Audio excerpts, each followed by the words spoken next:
All right, movie fans, buckle up. Because today we are taking a deep dive into a film that really messed with all of us back in the day, American Psycho. Oh, yeah. American Psycho? When it came out in 2000, Yeah. I mean, it polarized audiences. Absolutely. Some folks were just scratching their heads like, what did I just watch? Totally missed the point. And others were just straight up confused. Yeah, and I can see why. You think you're watching a thriller, and then it's like, wait a minute, something's not right here. Something's a little off. And that's because American Psycho is not playing by the rules. It's satire, folks. Oh, yeah. It's satire disguised as a thriller with dark humor and this sharp social commentary that it's almost like it's hidden. It's very subtle. But that's where the brilliance lies. It's not just trying to shock you. It's making you think. It's making you think. Yeah. And the director, Mary Harron, she really nailed this adaptation of Bret Easton Ellis's controversial novel. Super controversial. Super controversial book. Yeah. And she understood that to capture the essence of this story, you had to lean into the absurdity of it all. You had to hold up a mirror to male behavior in the 80s. The go-go 80s. The go-go 80s. Excess greed, all that good stuff. All that good stuff. And Ellis himself has emphasized the importance of the comedic elements that are woven into the book and the film. The dark humor. The dark humor, yeah, which we often miss. Right. But those moments are actually the key to unlocking the deeper satire at play. Absolutely. You can't take this film at face value. Yeah. You got to dig a little deeper. Exactly. So, let's set the stage. Okay. It's 1987. Wall Street is booming. It's a world obsessed with status and materialism. You got it. And then you've got Patrick Bateman, Our protagonist. our protagonist. This wasn't your typical serial killer. Right. He's more like an alien, almost observing and mimicking this world around him. He's trying to fit in, but he doesn't quite get it, Doesn't understand the rules of the game. which makes his actions all the more unsettling And weirdly funny. and weirdly funny. Yeah. It's that disconnect. Yeah. Like, you know when he's trying to escape a social situation? He just keeps saying, I have to return some videotapes. S1. I have to return some videotapes. It's so awkward. It's so out of place that you kind of laugh. Yeah, you can't help but laugh. Even though you know something darker is lurking beneath the surface, there's this disconnect Yeah. between what he's saying and what he's doing. And then there's also his obsession with appearances. Yeah. The way he name drops brands constantly. Last time. And he's always spouting these empty quotes Oh. about social issues. Like he's read the Cliff Notes, but not the actual book. Right, exactly. It's all surface level. And then his reactions to everyday events. Oh my gosh, they're over the top. So over the top. Like everything is a major inconvenience. Like a major inconvenience. So Patrick Bateman. Also absurd. He plays it so straight. Oh, yeah. Christian Bale is phenomenal. Christian Bale's phenomenal. Yeah. He delivers those lines with a completely straight face, which just adds another layer of humor to it all. Oh, absolutely. And there's this one scene that is actually taken straight from the book Yeah. where Bateman is having dinner with his colleagues. Oh, yeah? And you read the dialogue on paper, and it seems so mundane, so boring. Right. But when you see it played out on screen, it becomes both hilarious Yeah. and unsettling. The juxtaposition is just perfect. Oh, it's brilliant. It is. And visually, this scene is comedy gold, too. Yes. Because you've got this group of men, and they all look the same. Identical suits. Identical suits. Bagpipes. Haircuts, Just like titles. this You one. can't tell them apart. It's like they were all cloned. And it's like the film is making a commentary on the homogeneity and the emptiness of corporate culture. Yeah, absolutely. Where everyone's striving to be the same. To fit in. To fit in. And it's that uniformity that allows Bateman to get away with his crimes. Right. Nobody sees him. They just see another suit. Another vice president. Another cog in the machine. He's invisible because he's exactly what everyone expects him to be. He blends right in. No. Yeah. We can't talk about American Psycho without addressing the elephant in the room. The violence. Yeah. It's definitely controversial. It is. But it's important to remember that. It's not gratuitous. Right. It's part of the extreme black comedy. Exactly. And understanding the satire is key to understanding the violence. You can't separate the two. It's not there to titillate. No. It's there to provoke. To make a statement. To make a statement. Yeah. So why do you think so many people missed that satirical edge of American Psycho initially? Well, I think maybe it was just too bold. Too unconventional for audiences back then. Sometimes it takes a while. for a film's true brilliance to really sink in. You know, especially when it challenges norms and pushes boundaries like this. It's like we needed time to process the discomfort before appreciating the genius underneath. It's a film that definitely gets under your skin. It's unsettling, it's thought-provoking, and, dare I say, pretty darn funny. I think maybe that initial discomfort is part of what makes it so fascinating. And gives it that lasting power. It gives it that lasting power. Yeah, definitely. So we've established that American Psycho Mm-hmm. is a brilliant piece of cinema. But how does it hold up today? That's the question. Does it still resonate with modern audiences? Especially with those of us who spend way too much time scrolling through feeds full of perfectly curated lives. Yeah. Does American Psycho still have something to say to us today? Oh, absolutely. Oh, I think it's even more relevant now than it was back in 2000. Really? Yeah. Why is that? Well, think about it. Those themes of materialism, status anxiety, social disconnect, they're amplified in today's world. Oh, absolutely. Especially with social media. Social media, yeah. And this constant bombardment of images of, so-called perfection. Right. Success, wealth, lifestyles that we just, we can't attain. We can't keep up. We can't keep up. Yeah. It's easy to feel lost, insignificant, Yeah. even invisible. Like you're just another face in the crowd, just blending into the background. Almost like Patrick Bateman himself. Wow. Right? That's a great point. And that satirical bite, that sharp edge that the film has, I think it's sharper than ever. Okay. Because it forces us to confront the dark underbelly of our own consumerist desires. Oh, yeah. We're all guilty of that. To some extent, right? To some extent, yeah. So we've talked about the satire, the dark humor, the relevance to our lives today. But let's dive into those horror elements a bit. Okay. Because the film doesn't shy away from some pretty disturbing scenes. No, it doesn't. I mean, as movie fans, I think we've seen a lot. Yeah, we've seen our fair share. But American Psycho still manages to get under your skin.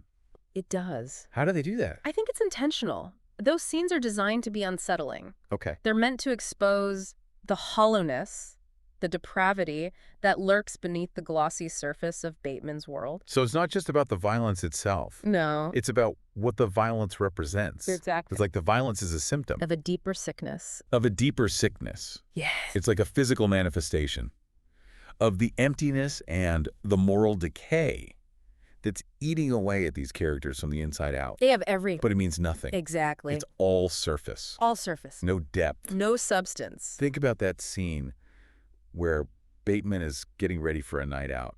Oh, yeah. He's applying those face masks, listening to Phil Collins. Meticulous. So meticulous. Everything is so controlled. Calculated.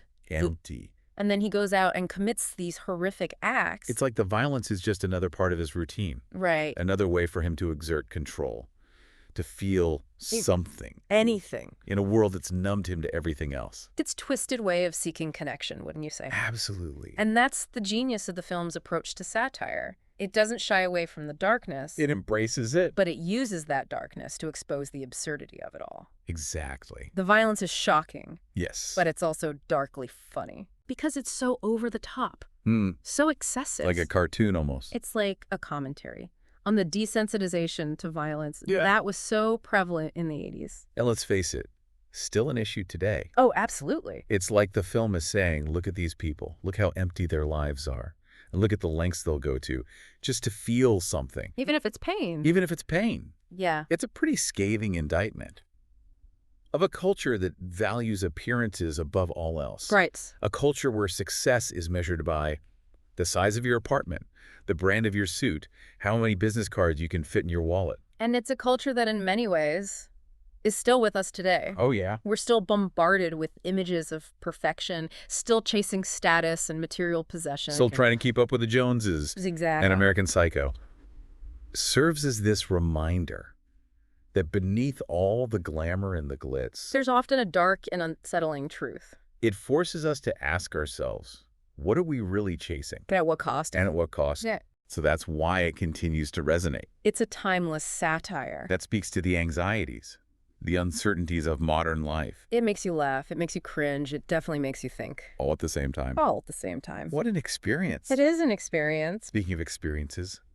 can we talk about the ending? Oh, the ending. Because honestly, It's a total mind bender. It is. Did Bateman actually commit those murders? Or was it all just a figment of his imagination? It leaves you questioning everything. Everything you just saw. And I love that. Me too. I love that it doesn't spoon-feed you the answers. You have to work for it. You have to think for yourself. Right. It's like the film is saying, here's this world of wealth, privilege, and excess. And here's this man who is utterly consumed by it all. But in the end, does any of it really matter? Does any of it truly fulfill him? That's the question. Yeah. And the film doesn't give us a clear answer. It leaves us hanging. Which can be frustrating for some viewers. I can see that. But it also invites us to engage with the film on a deeper level. To come to our own conclusions. Exactly. It's about the journey, not the destination. I like that. Yeah.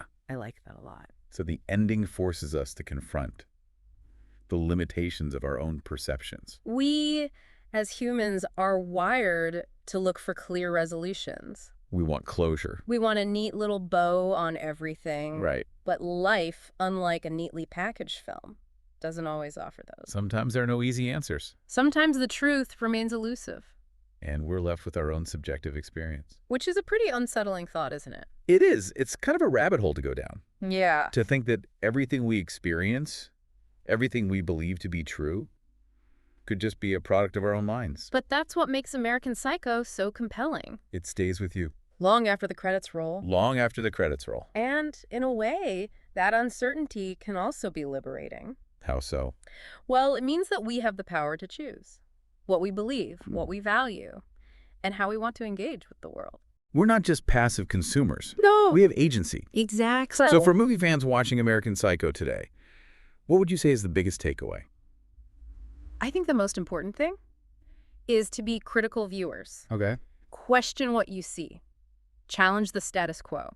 And never be afraid to think for yourself. Don't just accept things at face value. Exactly. Dig a little deeper. American Psycho is a film that demands your attention, encourages you to unravel its mysteries. And ultimately wants you to draw your own conclusions. It's not just passive entertainment. It's an active experience. It is. It's a film that begs to be rewatched. I bet every time you see it, you catch something new, some subtle detail you missed before, some deeper layer of meaning. Oh, sure. That adds to the overall experience. Absolutely. And that's what makes it such a rewarding and enriching experience. It's a film that stays with you. It provokes discussion and debate. It challenges and entertains audiences. Decades after its release. Decades after its release. It's earned its place in cinematic history. And let's not forget, on a purely entertainment level, it's just a blast to watch. Yeah. Christian Bale's phenomenal. Phenomenal. The soundtrack is iconic. So good. And the whole film has this darkly stylish aesthetic, That just draws you in.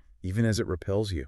Yeah, it's a strange A mix. strange mix. But it works. It works. It's a product of its time. But it also transcends it.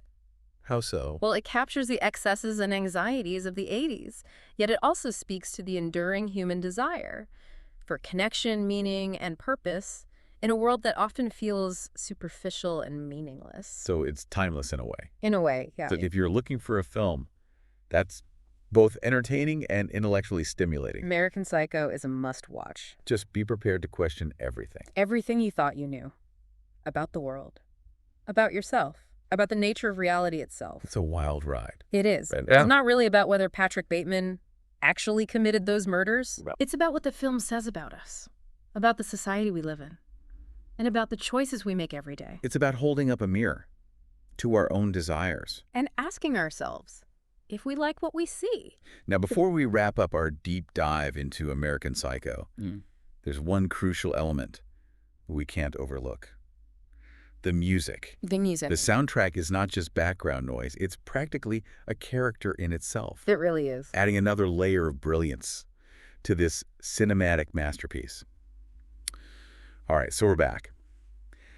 And you know, we got to talk about the music. Yeah. Because you can't talk about American Psycho without talking about that killer soundtrack. Absolutely no. I mean, it's practically a character in itself. It really is. It adds this whole other layer to this already brilliant film. You know, it's not just there to set the mood. It's like woven into the fabric of the film, Yeah. adding this irony and satire and even like this dark beauty. Think about that scene where Bateman's getting ready. You know he's putting on a face mask. He's doing his hair. So meticulous. Everything is so meticulous. And he's blasting Huey Lewis in the news. Oh, it's perfect. It's so 80s. But there's this like unsettling feeling underneath it all. That's the brilliance of it, right? Right. You have this image of like yuppie perfection, Right. and then this upbeat pop music, Yeah. and it creates this like jarring dissonance Yeah. that highlights just how empty Bateman's world really is. Like everything's surface, nothing's genuine. Exactly. It's all about appearances. And it's not just Huey Lewis either. Yeah. You've got Phil Collins. Oh, yeah. Genesis Whitney Houston. It's a who's who of 80s pop. It really is. But it all takes on this whole new meaning in the context of the film. I think what's so clever is how the music often clashes with what's happening on screen. Yeah. You know, you might have a scene of brutal violence, and the soundtrack's still like pumping out these upbeat pop tunes. It's jarring. It's jarring, and it makes the violence even more unsettling. And I think it also makes it funnier. In a dark way. In a dark way, yeah. Like the music's mocking the characters. Like it's exposing how hollow their emotions are. And how shallow their existence is. Exactly. They're living in this bubble. And the music becomes a symbol of that. Symbol of that consumerism, that materialism. Yeah. And then you have those moments where the music actually syncs up perfectly with the action. Oh, yeah. And it creates this like operatic intensity. That's that chainsaw scene Oh my gosh. with Hip to Be Square. That scene is a masterpiece. It's so good. I mean, you're terrified and you're amused at the same time. Yeah. And the music elevates the whole experience Takes it to another level. to another level, yeah. It's like a reminder that American Psycho isn't just a horror film. It's a satire. It's using those pop songs, those like status symbols of coolness and sophistication, Yeah. to expose the emptiness of it all. It's like, look at these people. They define themselves by the music they listen to, the clothes they wear, the places they go. But underneath it all, they're empty. And that's a message that still resonates today. So for all you movie fans out there, pay attention to the music next time you watch American Psycho. It's not just background noise. It's vital. It adds so much It adds layers of meaning. to an already brilliant film. It's a reminder that every element of a film can work together to create something truly unforgettable. To elevate the experience. Well, I think that about wraps up our deep dive into American Psycho. I think so. We've explored the controversy, The brilliance. the violence, the music, and hopefully we've encouraged you to revisit this cult classic with a fresh perspective. Because it's more than just a film It's a cultural phenomenon that reflects our own anxieties and desires. and the challenges of finding meaning in a world that often feels superficial. So if you're looking for a film that will stay with you, American Psycho is definitely worth a watch. just be prepared for a wild ride. And a healthy dose of discomfort. It's not for the faint of heart. But it's a film that rewards those who dare to dive deep. Until next time. Keep exploring, keep questioning, and keep those conversations about film going. The credits are rolling, so